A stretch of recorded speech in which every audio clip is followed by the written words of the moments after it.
Hello meet miss Mithun. நான் தான் Mithun sir troll சேனலுக்கு உங்களை வரவேற்கிறேன். கைஸ், நான் வந்து சில நாளாக வீடியோஸ் போட முடியல. பல்லு வலி, முதுகு வலி, வாழ்க்கை வலி, மன உளைச்சல். உட்காந்து வீடியோக்கு முன்னாடி உட்காந்து சிரிக்கலாம் அப்படின்னா சிரிப்பு வரமாட்டேங்குது. அப்புறம் எப்படி வீடியோ போடுறது? அப்புறம் சரி, இப்படி நம்ம வாழ்க்கையிலேருந்து நம்மளை காப்பாற்ற போகிற தெய்வ தூதன் யார் அப்படின்னு யோசிச்சுக்கிட்டு இருந்தேன்.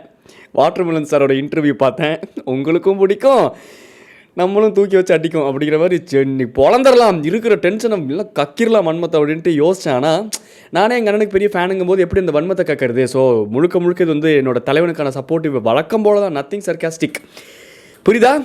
Welcome to the world of Divakar மாமே. பார்ப்போமா என்னென்ன சொல்லி வச்சிருக்காரு என் தலைவன், என்னோட cute youngster, cute little teddy bear அப்படிங்கிறத பார்க்கலாமா?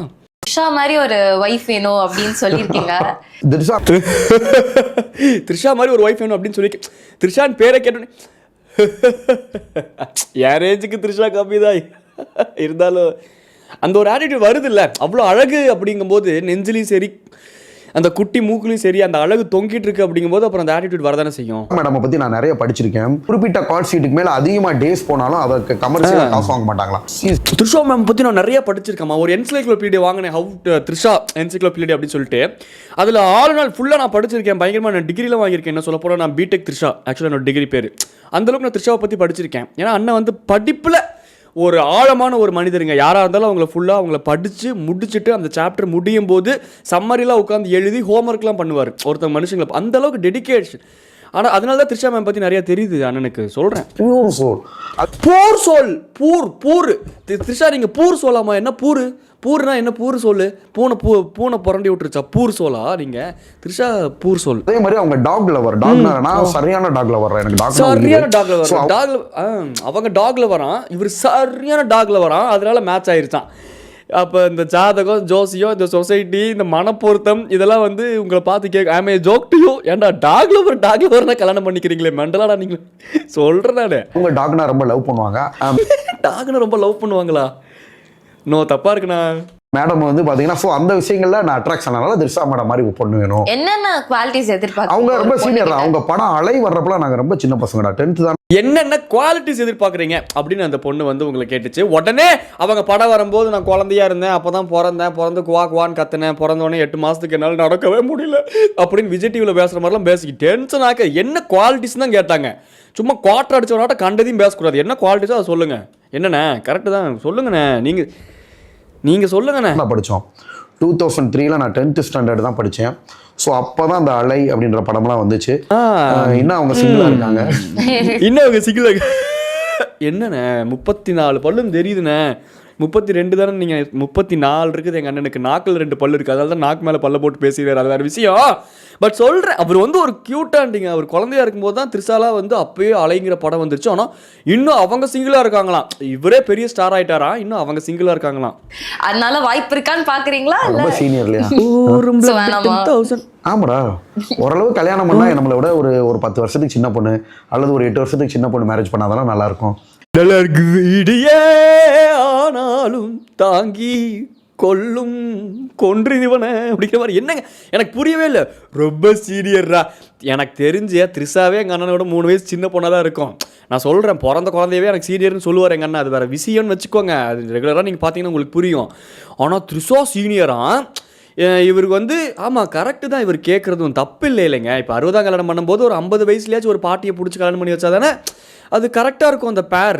இல்லாட்டி 2 பேர்த்துனாலையும் அப்புறம் தடியை ஊனி நடந்துக்கிட்டு 2 பேரும் உன் ப்ரெஷர் மாத்திரை எங்க, என்னோட பிபி மாத்திரை எங்க அப்படின்னு சண்டை ஓட்டுட்டு இருந்தாங்கன்னா அப்புறம் செட் ஆகுது. அதனால தான் ஏஜ் டிஃப்ரென்ஸ் சொல்லிட போகிறேன் நான். ஏங்க அவன் 30 வயசில் இருக்கிறதுக்கு 27 வயசு பிள்ளைங்களாம் யோசிச்சுட்டு இருக்காளுங்க. இவனை கட்டலாமா வேண்டாமா? கேட்டால் 30 வயசுங்கிறானே அப்படின்ட்டு.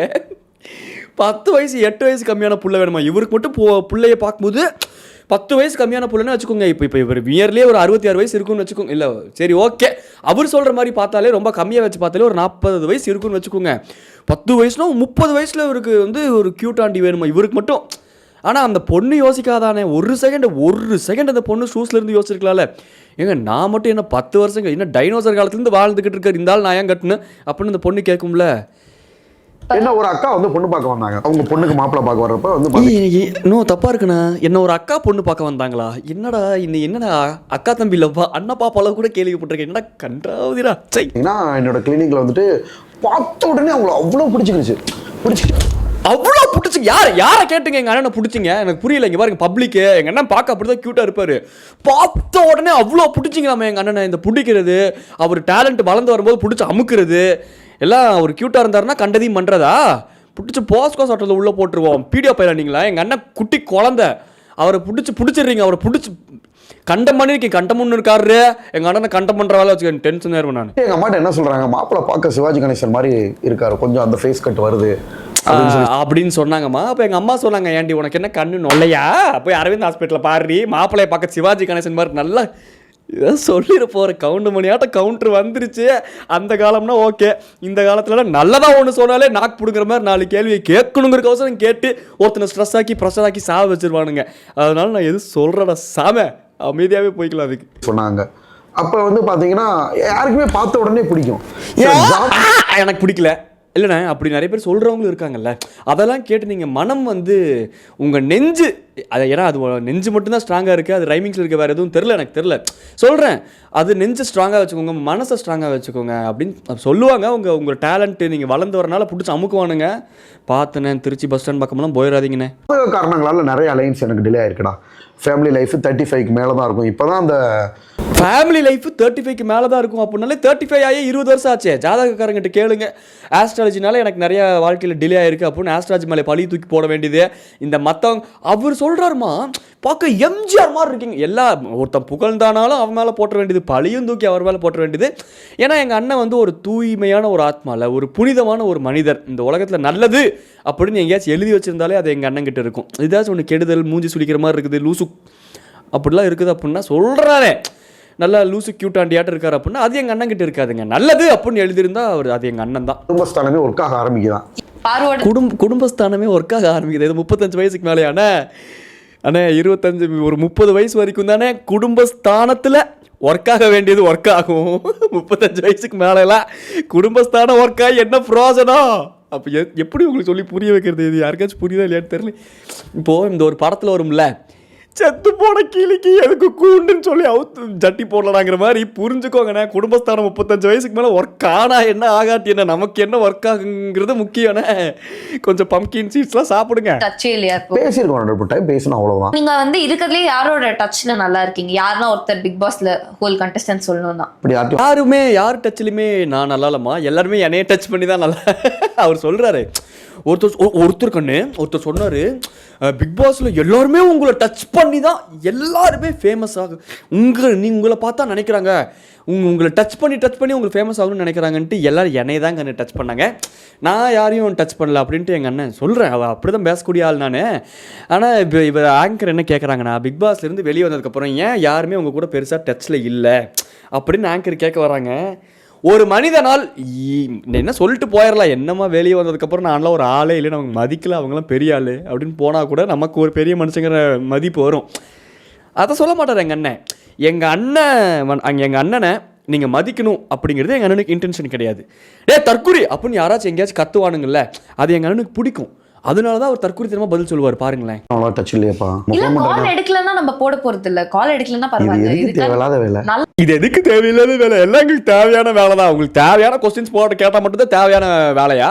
புரியவே இல்லையா? பிக் பாஸ்ல இருந்திருக்கீங்க, வெளியே வந்தீங்க, பிக் பாஸ் கண்டஸ்டன்ஸ்க்கு கால் பண்ணுங்க, பிராங்க் பண்ணலாம் அப்படின்னு ஒரு இன்டர்வியூவில் கேட்காம வேற எங்க நாசால உட்காந்து இன்டர்வியூவில் கேட்பாங்களா? ஆமாம் பாப்பே, என் கூட யாரும் கான்டாக்ட் இல்லைன்னு ஒத்துக்கிட்டு போயிருங்க. அப்படியே மூஞ்சி மாறுது, சிரிப்பு கஷ்டப்பட்டு ஃபேக்கா சிரிக்க வேண்டியதா இருக்குது. நீங்க திவ்யா கிட்ட பேசுனீங்களா?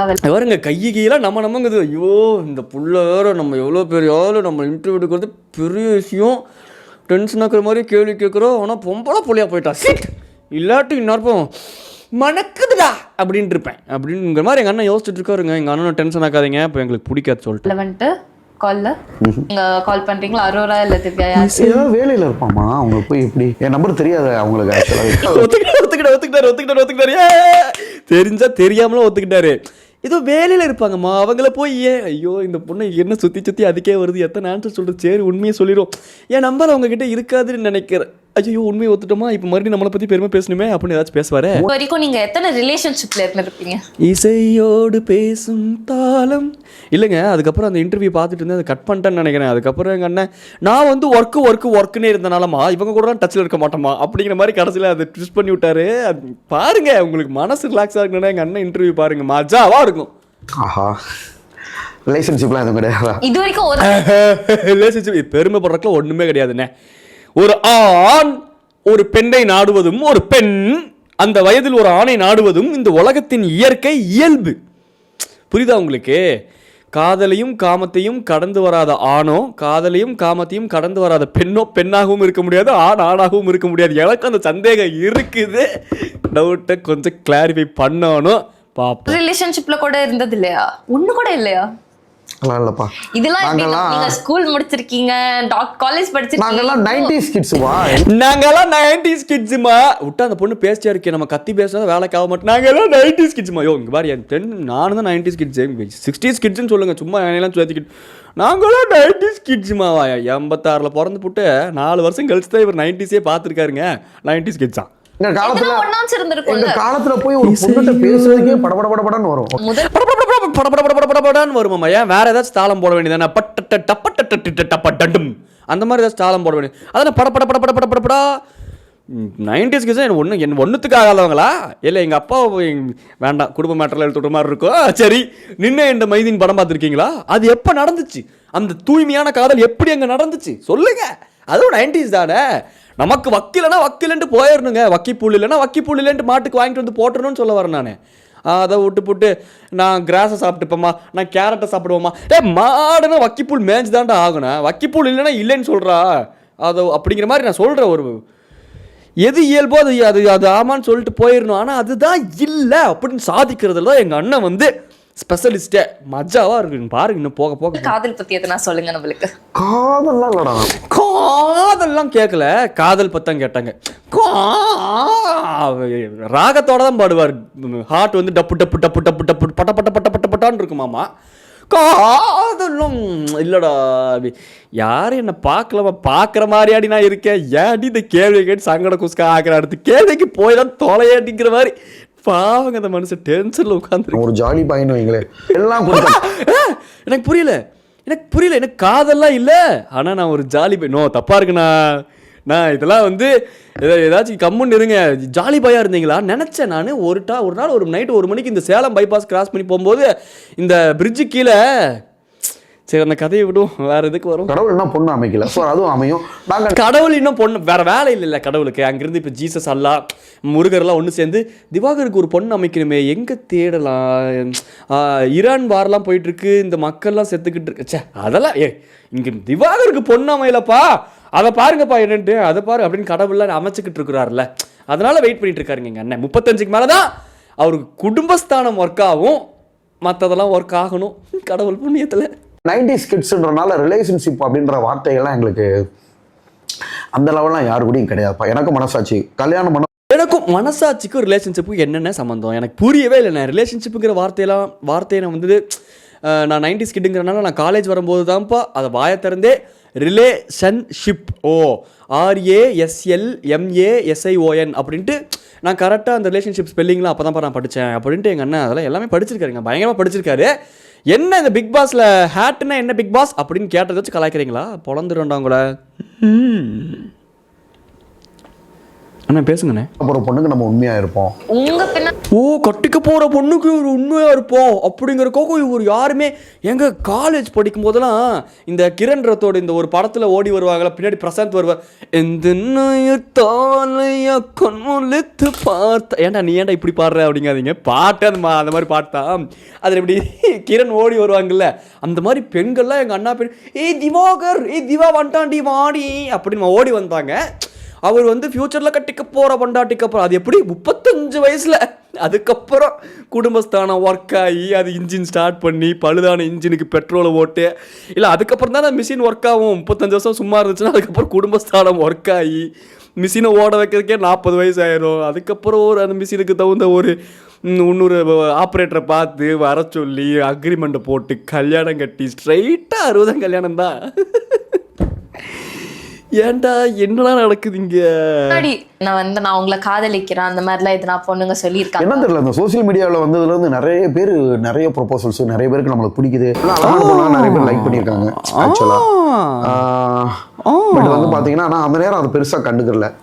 அது பெருசா கண்டுக்கல. வேற என்னத்தை கண்டுபிட்டீங்க நீங்களா? ஒரு மனுஷனுக்கு எது தேவையோ அதில் தான் அவன் கான்சென்ட்ரேட் பண்ணுவான். அதுதான் அவனுக்கு தேவைன்னா அதை நோக்கி தான் ஓடுவான். சரியா, உங்களுக்கு கல்யாணம் தானே ஆகலை, அழகான பெண்கள்லாம் வந்தாங்கல்ல, நீங்கள் சொல்கிற மாதிரி எதை வச்சு அழகு டிஃபைன் பண்ணுறீங்கன்னு தெரில.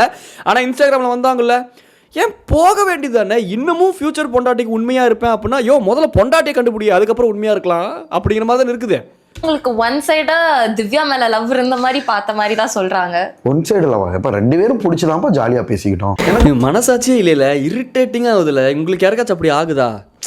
ரெண்டு பேரும் பிடிச்சதான்ப்பா ஜாலியாக பேசிக்கிட்டு. அந்த பொண்ணை பிக் பாஸ் வீட்டுக்குள்ளே பண்ணதே ஹராஸ்மெண்ட்டு. வெளியே வந்து அந்த அம்மா எதுக்கு வீண் வம்புன்னு சொல்லிட்டு வாயை திறக்காமல் இருக்குது. இந்த நாள் பின்னாடி சுற்றி போட்டு சிம்ப் அடிச்சு போட்டு இப்போ வெளியே வந்ததுக்கப்புறம் அதை கூட விட்டு கொடுக்க முடியல. அங்கேயே எங்கள் அண்ணன் கெத்துங்க. நான் தான் பின்னாடி சுற்றினா சிம்ப் அடித்தேன், அந்த பொண்ணு செட் ஆகல, பார்க்க அழகாக இருக்குது, சரி போமா அப்படின்னு விட்டுட்டேன், என்னங்க பண்ணுறது அப்படின்னு உள்ளபடி பேசுறதுக்கு ஏன்டா எங்கே வலிக்குது, எங்கே என்ன ஆயிரம் உள்ளபடி பேசினா கேட்டால் நான் என்னை இப்படி தான் ப்ரொபகண்டா பண்ணிப்பேன், அப்போ தான் சக்ஸஸ்ஃபுல்லாக இருக்கும். ஆனால் அது உண்மை தான், இந்த சொசைட்டியில் அப்படி இருந்தால் தான் எல்லாம் சக்ஸஸ்ஃபுல்லாக இருக்கானுங்க. அது வேறு விஷயம். ஐயோ மனக்குமரலுக்கு போகிறனே, அதை பாட்காஸ்ட்டில் பேசிக்கலாம். மித்தோன் coming back to the troll. எங்கேயோ டைவர்ட் பண்ணாதான் அப்புறம் ஒரு நாள் சிரிக்க முடியாது, பேச முடியாது. அதாங்க என்ன சொல்ல வந்தேன், நான் மறந்துட்டேன், கொஞ்சம் எங்கேயோ ஸ்டக் ஆகிட்டேன், எனக்கு ஒரு மாதிரி ஆயிடுச்சு. இருங்க, எங்கள் அண்ணன் என்னத்தையாவது பேசுவார், மறுபடியும் அடிப்போம். கொஞ்சம் ஒரு அட்ராக்ஷன் சொல்லலாம். நான் லவ் ஒன் சைடு அப்படிலாம் ரொம்பலாம் டீப்பாலாம் போக மாட்டேன்டா. ரொம்ப டீப்பாலாம் போக மாட்டேன்டா. அப்போ எதில் வேற டீப்பாக போவீங்க? எனக்கு புரியவே இல்லை. அட்ராக்ஷன் இருந்துச்சான், அது ரெண்டு பேரும் தான் சிரிச்சு பேசிட்டு இருந்தாங்களா. திவ்யாவுக்கும் இவர் மேலே அட்ராக்ஷன் இருந்துச்சா, அதுதான் இந்த இன்டர்வியூவில் பதிய வைக்கிறாராம். உள்ளுக்குள்ளே போய் அந்த பொண்ணை ஹராஸ் பண்ணி ஒன் சைடு லவ்ங்கிற பேரில் சிம்படிச்சதே தப்பியா? வெளியே வந்ததுக்கப்புறம் ஆமாம் நான் ஒன் சைடாக தான் லவ் பண்ணேன், செட்டாவில் அப்படின்னாச்சும் சொல்லிட்டு போங்க. ரெண்டு பேர் தான் நாங்கள் பேசிக்கிட்டு என்னப்பா ஒன் சைடுங்கிறேன் நாங்கள் ரெண்டு. அங்கே கூட ஈகோ இடிக்குது. என்ன கண்ட்ரா திவ்யா அவங்க கூட இப்போ வெளியில் வந்துட்டு அவ்வளோ ஒன்றும் டச் இல்லை. சபாஸ் ஆங்கர் சபாஸ். நான் பார்த்ததுலேயே ஒரு உருப்படியான ஆங்கர் ஒரு உருப்படியான கேள்வி கேட்டிருக்காங்க. ரொம்ப நாள் கழிச்சு நல்லா ஷெர்ப்பு சாணியில் முக்கிய அடிச்ச மாதிரி கேட்டிருக்கீங்க. ஆனால் எங்கள் அண்ணன் அந்த சாணி எடுத்து கன்னத்தில் அப்புகிற மாதிரி ஒரு பதில் சொல்லுவார். அவ்வளோ க்யூட்டாண்டி எங்கள் அண்ணன். இடம் இருக்கு அப்புறம் உங்களுக்கு என்ன வந்துச்சு? பிஸி அப்படின்னு நினைக்கிறேன். பழைய பிக் பாஸ்ல ஒரு பொண்ணு ஷீ இஸ் ஆல்வேஸ் பிஸி அப்படின்னு இவர் நினைக்கிறாராம். அதனால திவ்யா இவர்கிட்ட பேசலாம். இல்லாட்டி ரெண்டு பேருக்கு மியூச்சுவலாக தானே லவ் இருந்துச்சு. தோளா தோல் கூட கொஞ்சம் சாஞ்சிக்கணும். எங்கே வந்து சாஞ்சிக்கு போகிறீங்க? ஏக்கர் கணக்கில் இடம் இருக்குது, தோலில் மட்டுமா? எங்கே வேணாலும் சாஞ்சிக்கோ வாதித்யா அப்படின்னு அடம் பிடிச்சிட்டு டெஸ்பரேட்டாக இருந்து போட்டு இன்னைக்கு வெளியே வந்து என்னென்ன பேசுறாரு பாருங்க. ஆனால் அந்த பொண்ணு கல்யாணம் ஆயிடுச்சு. இப்போ கல்யாணம் ஆயிடுச்சு. டைட்டில் நிறைய என்ன மாதிரி அந்த பொண்ணு பண்ணி காமிச்சிருந்தாங்க. எனக்கு ரொம்ப பிடிச்சிருக்கும். எனக்கு அந்த பொண்ணு பிடிச்ச விஷயம் பியூர் ஹோம்லி. நல்லா பியூர் ஹோம்லியா? எனக்கு புரியலடா. என்னடா ஹோம்லியில் என்ன பியூர் ஹோம்லி? இது என்ன லேப்ரடார் பீரா? நல்லா pure apple head, carrot tail, நல்லா பஞ்சு பயங்கரமாக விழுந்திருக்கு, டபுள் போனில் பப்பி விழுந்திருக்குன்னு குவாலிட்டி பார்த்து செலக்ட் பண்ணுறதுக்கு எனக்கு புரியலையே. அது என்னடா ஹோம்லியில் என்னடா pure homely, partial homely, just maybe homely, this is ஹோம்லிக்குள்ள ரூம்லி. என்ன கிளாசிஃபிகேஷன்ஸ், என்ன கர்மோண்டா பண்ணுறீங்க? பொண்ணா பாருங்க. நம்ம வாழ்க்கையில் ஆல்ரெடி எனக்கு ஊருப்பட்ட டென்ஷன் ப்ரெஷராக இருக்கியா, நீ வேற எனக்கு இருக்கிறத ஏற்றி விட்டு ஐயோ டேப்லெட் போடுறதுல கொண்டு போயிடாதீங்க. சூப்பரா வைல்ட் கார்டில் என்ட்ரி ஆகி டைட்டில் வின்னர் அடிச்சு அந்த பொண்ணு என்ன தெரியல, பார்த்த உடனே அவ்வளோ ஒரு ஆக்சுவலாக தப்பா கிடையாது. அவங்க பார்த்த உடனே அவ்வளோ ஒரு கல்யாணம் ஆன பொண்ணு கல்யாணம் ஆயிடுச்சுன்னு சொன்னதுக்கப்புறம் மறுபடியும் அதனை இவ்வளோ சிம்ப் அடிச்சுட்டு அதுக்கப்புறம் மனசாட்சி உறுத்துனோடனே ஆக்சுவலாக தப்பாக கிடையாதுடா. அப்படி பார்த்த உடனே ஒரு பியூர் ஹோம்லி. அது பொண்டாட்டில அப்படின்ட்டு ஜிபி முத்து சொல்கிற மாதிரி அவன் புருஷ ஃபீல். முதல்ல யாரை சொல்கிறாரு?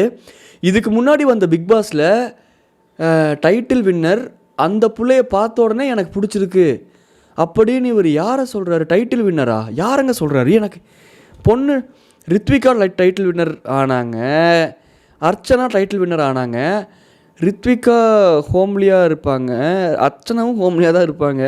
அர்ச்சனாக்கு இப்போ கல்யாணம் ஆயிடுச்சு, ரித்விகாவுக்கு இப்போ கல்யாணம் ஆயிடுச்சா இல்லையான்னு எனக்கு தெரில.